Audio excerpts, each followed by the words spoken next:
Amin. Makasih saja doanya. Satu-satu ya. Satu-satu dulu ya, Be. Karena kalau udah umur segini tuh suka cepat lupa.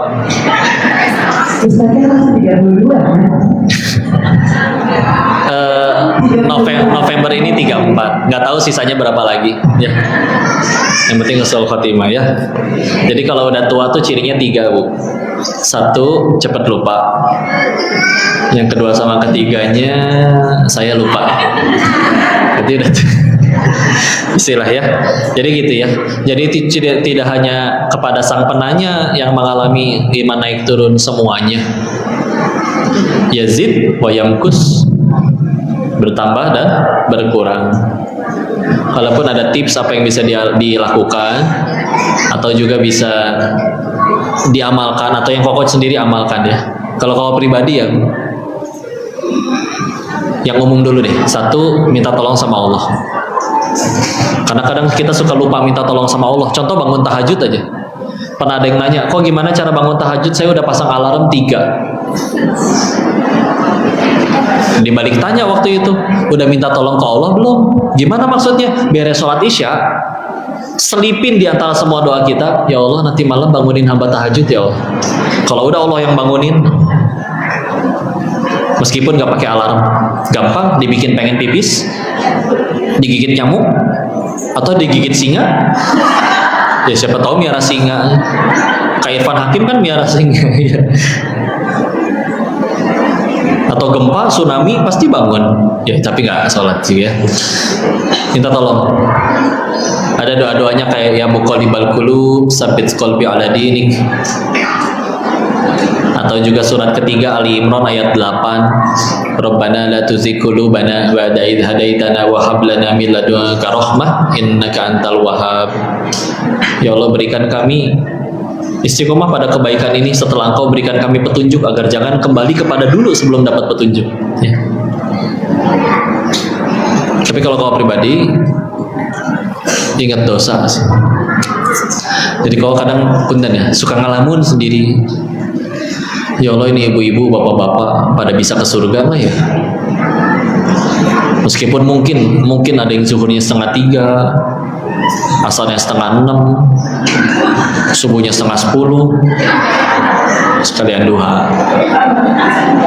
Tapi suka mikir, pasti bisa mereka ke surga. Kenapa? Karena saya tahu mereka nggak punya dosa sebanyak saya. Jadi kalau udah bisa fokus sama kesalahan sendiri, dosa sendiri, bisa. Nanti akan mikir soalnya, ya Allah, mudah bagimu matiin hamba. Udah gitu, bukannya dimatiin, malah diizinin ngaji bareng sama ibu-ibu, bapak-bapak. Terus kalau diri ini nggak mau belajar lebih banyak, ngaji lebih banyak, menghafal lebih banyak, ibadah lebih banyak, seenggak tahu dirikah diri ini, seenggak tahu diri itukah diri ini di hadapan Allah. Jadi malu. Jadi ya udah. Sehingga kadang mikir lagi, ya Allah, punten ya ketika ditanya, kok ngundang teh berapa? Gratis. Bukan berarti nggak suka uang, bukan. Walaupun iya kalau pengen nyari uang lagi mas saya tinggal ke Thailand lagi. Tapi kan jelas haram. Tapi kadang mikir lagi, ya Allah, orang mah dakwah masa lalunya nggak kayak saya, mungkin layak ngarep pahala. Kok mah diizinin jadi pengukur dosa yang lama gitu, udah alhamdulillah. Dosa segini banyak, harusnya pantas mati. Udah mah diajakin dakwah, malah sosokan arif, kurang ajar ya tapi asli. Jemputnya minimal harus dijemput, jemputnya ke minimal harus pakai Alphard. Aina naona na isia teh. Serius nggak berani. Dulu Imam Malik, gurunya Imam Syafi'i, Imam Malik bin Anas, diundang ke tempatnya khalifah. Berarti kan kayak ibarat kayak zaman sekarang diundang presiden, telat berjam-jam. Ditanya, kenapa telat? Saya jalan kaki. Kenapa jalan kaki? Itu Madinah masalahnya. Imam Malik jawab, ini Madinah, kotanya Nabi. Di bawah tanah Madinah ini ada jenazah yang paling mulia, jenazah Rasul. Siapa saya harus menginjakan kaki di Madinah ini dengan kaki kuda, bukan dengan kakiku sendiri. Padahal beliau tidak berdiri di atas makam nabinya, tidak. Jauh dari makamnya. Tapi itu kota yang sama. Seorang Imam Malik dengan segitu besar ilmu dan manfaatnya bagi masyarakat ngerasa gak pantas naik kuda. Maka apa kabar kalau naudzubillah ada ngakunya ustadz zaman sekarang, ngundang minimal harus berapa, pesawatnya harus ini, undangannya harus mobilnya, naonan ya. Kita ingat dosa ya Allah. Ampun. Apalagi wisata rohani, main ke kuburan. Ya Allah, dulu dia lebih cantik, lebih kaya, uangnya nggak bisa apa-apa, sekarang malah bikin anak-anaknya berantem. Ketemu orang sakit, ya Allah dia kanker, kita mah bisa bebas maksiat, bebas keluar, dia mah cuma tiap hari terkapar sambil zikir. Ketemu anak yatim, itu ngidupin hati. Dan terakhir, kalau lagi futur, tolong jangan pernah sendirian. Keluar, cari orang, cari teman, yang circle yang baik tentunya ya. Aduh lagi futur nih, paksain datang ke majelis ilmu, ketemu sama anak-anak lagi pada ngapal Quran. Masa kita pengen nonton drakor sendiri, malu. Pasti ikut ngambil Quran. Kenapa? Karena itulah kata Nabi, malu itu sebagian dari iman. Ya. Coba bayangin kalau sendirian, lebih repot. Makanya kalau lagi futur, tolong jangan sendirian, paksain ketemu orang. Ya. Itu sih paling ya yang kami lakukan. Wallahu a'lam bishawab. Mudah-mudahan bisa menjawab pertanyaan. Nyampe enggak? Nyampe ya. Kalau nggak nyampe di WA aja, Bu. WA ke ibu itu. Baik, bismillah. Yang pertama ya. Pertama renungannya kok semua kan pengen bahagia. Sebetulnya selain karena lemahnya iman, dulu Koko berangkat ke Thailand juga sama, katanya pengen bahagia. Karena belum pernah ngerasa kaya itu seperti apa, jadi orang kaya itu seperti apa, jadi mengiranya kekayaan itu sumber kebahagiaan. Dengan bodohnya berangkatlah ke sana. Dan ternyata ya gitu ya, sebagaimana yang sudah banyak diceritakan, setelah punya segala-galanya ternyata nggak melulu bahagia. Kita bisa menemukan ada orang yang mungkin lebih punya segala-galanya tapi ternyata tidak lebih bahagia daripada kita. Maka ada yang nyeletuk waktu itu. Berarti siapa yang bahagianya tanpa batas, kata saya. Tanpa batas, tanpa alasan. Yang jawab bisa jadi seorang ateis dan dia berkata, yang kayak gitu mungkin yang udah dekat sama Tuhannya aja kali, gitu katanya. Saya kan mikir, siapa yang dekat sama Tuhannya ya? Apakah para nabi gitu? Karena dulu sekolah Katolik memang, dan di Katolik kan juga diajarin ada kisah para nabi juga. Ya juga ya, pahala mereka banyak, dosa nggak ada maksum. Tapi ujiannya parah banget. Kok tetap bahagia dan tetap lempeng jadi orang baik? Ngapain? Mereka tuh ngapain sampai kayak begitu? Sedangkan yang menjadi pembeda adalah tujuan hidup merekanya. Tujuan hidup mereka bukan masalah apa yang aku suka, tapi mana yang Allah suka. Mereka hidup bukan bertanya apa aku sudah bahagia, tapi bertanya sudah berapa banyak orang yang aku bahagiakan. Oh, pantesan tujuan hidupnya itu. Makanya mereka diambil segala-galanya pun dimusuhi umatnya, kusta sekujur tubuh, dibuang ke sumur oleh oleh saudara kandungnya sendiri. Apapun itu, lempeng aja bahagia dan jadi orang baik. Kita selama ini pengen bahagianya, mungkin tujuan hidupnya mungkin belum itu. Makanya punya apa aja juga ngambek. Hilang gitu. Hari ini terima duit 1 juta senang, tapi coba terima duit 1 juta setiap hari, ngambek lama-lama. Doyan nasi goreng, makan nasi goreng yang sama setahun penuh, sehari 3 kali, gumoh. Bosan, jenuh. Ya.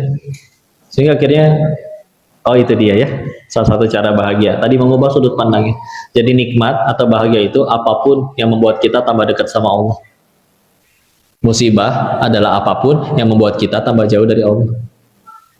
Sebelum definisi nikmat dan bahagia kita belum diganti jadi itu, kita dapetin yang apa-apapun juga selalu ngerasa ngambek aja, kurang terus. Karena belum ke Allah. Satu. Di surat Al-Kahfi, surat ke-18, di ayat 60 sampai 82 ya. 60 sampai 82, itu kan Nabi Musa ketemu Nabi Khidir ya. Ada 3 perbuatan yang dikomplain sama Nabi Musa, salah satunya itu dia, mereka nggak bangun rumah 2 anak yatim yang mau roboh. Di akhir perjalanan di ayat 82-nya dikasih tahu, Kenapa kamu ngebangun rumah ini? Ini adalah kehendak Tuhanmu.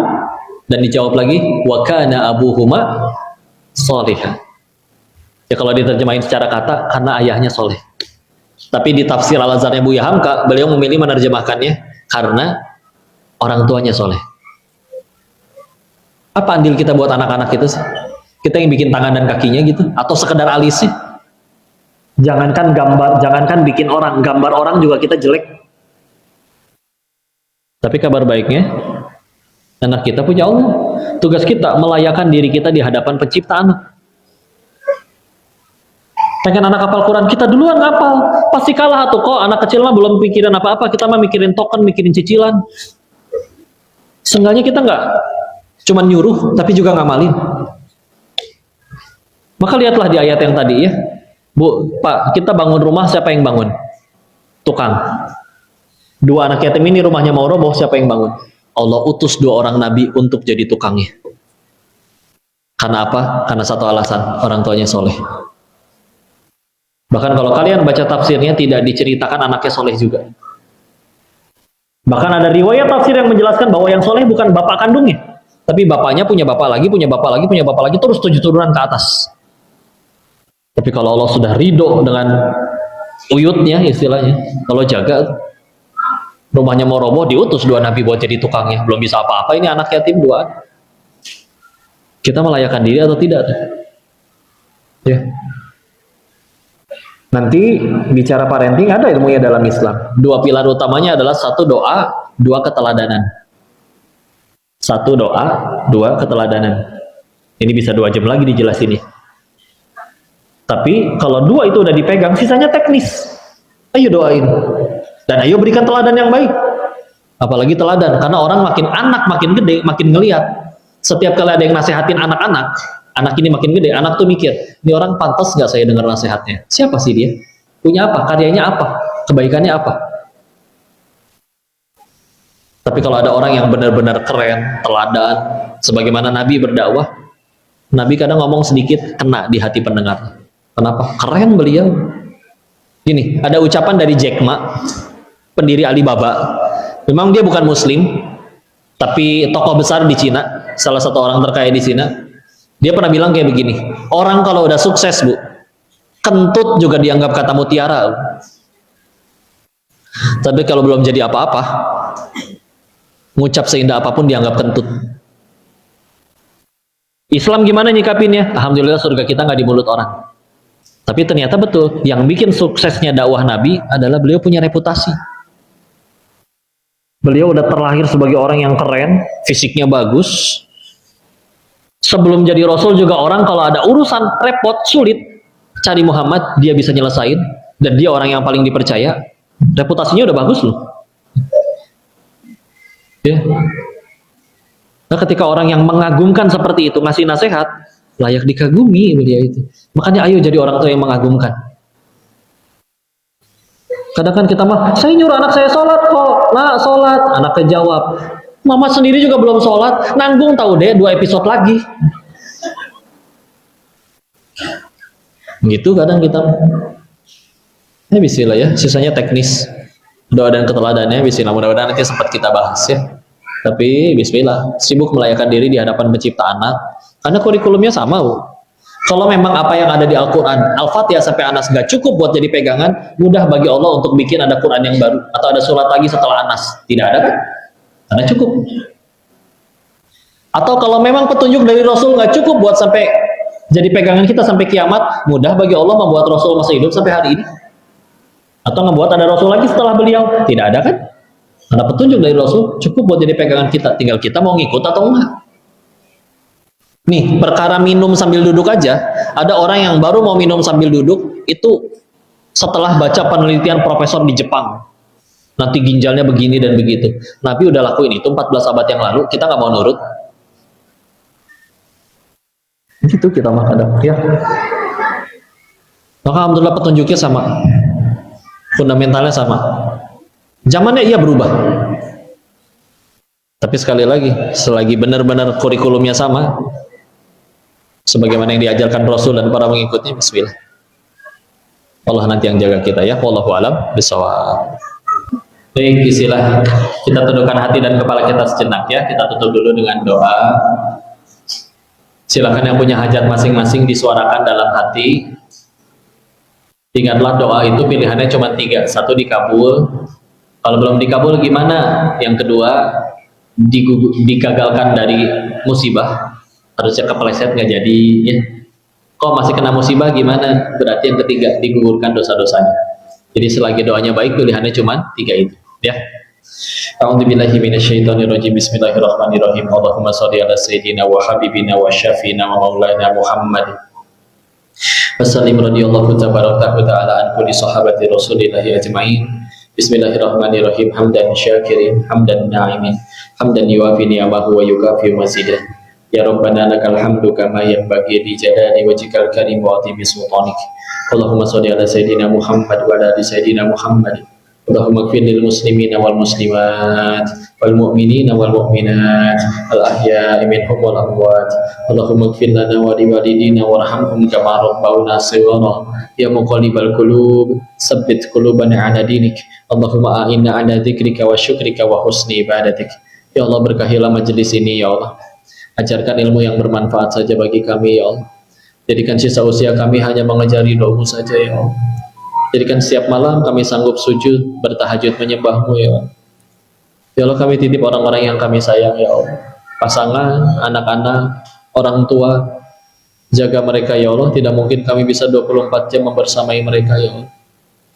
Angkat tinggi derajatnya, hapuskan dosa-dosanya, terima amal solehnya.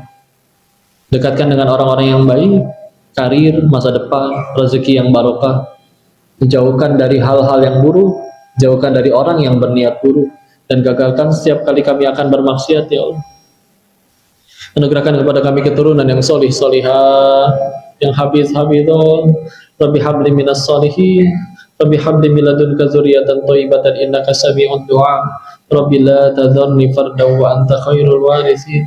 Rabbi ij'alni muqimas shalah wa min dzurriyyati rabbana wa taqabbal du'a. Allahumma inna nas'aluka ridhaka wal jannah wa na'udzubika min sakhatika wan nar. Allahumma inna nas'aluka husnul khatimah wa na'udzubika min su'il khatimah. Ya Allah, ini hamba-Mu yang takut atas dosanya ya. Namun siapa lagi yang bisa mengampuni selain Engkau ya Allah. Maka jangan Kau biarkan kami wafat sebelum taubat kami Engkau terima ya Allah. Jangan Kau biarkan kami wafat sebelum dosa kami Engkau ampuni ya Allah. Dan ya Allah, di kesempatan ini saat kami berkumpul, kabulkanlah doa kami, selamatkan saudara-saudara kami di Palestina ya Allah. Hancurkan musuh-musuh Islam yang menjajah menzalimi mereka ya Allah. Jadikan syahid dan husnul khatimah saudara-saudara kami yang harus wafat di sana ya Allah. Anugerahkan kami iman sekuat mereka ya Allah. Kami malu seringkali gelisah hanya karena rupiah, sedangkan mereka bersimbah darah untuk menggapai jannah ya Allah. Ya Allah, izinkan kami Kau berikan hidayah ya Allah. Dan izinkan kami menutup hidup kami dengan keadaan husnul khatimah. Rabbana atina fid dunya hasanah wa fil akhirati hasanah wa qina adzabannar. Subhana rabbika rabbil izzati amma yasifun. Wassalamun alal mursalin walhamdulillahi rabbil alamin.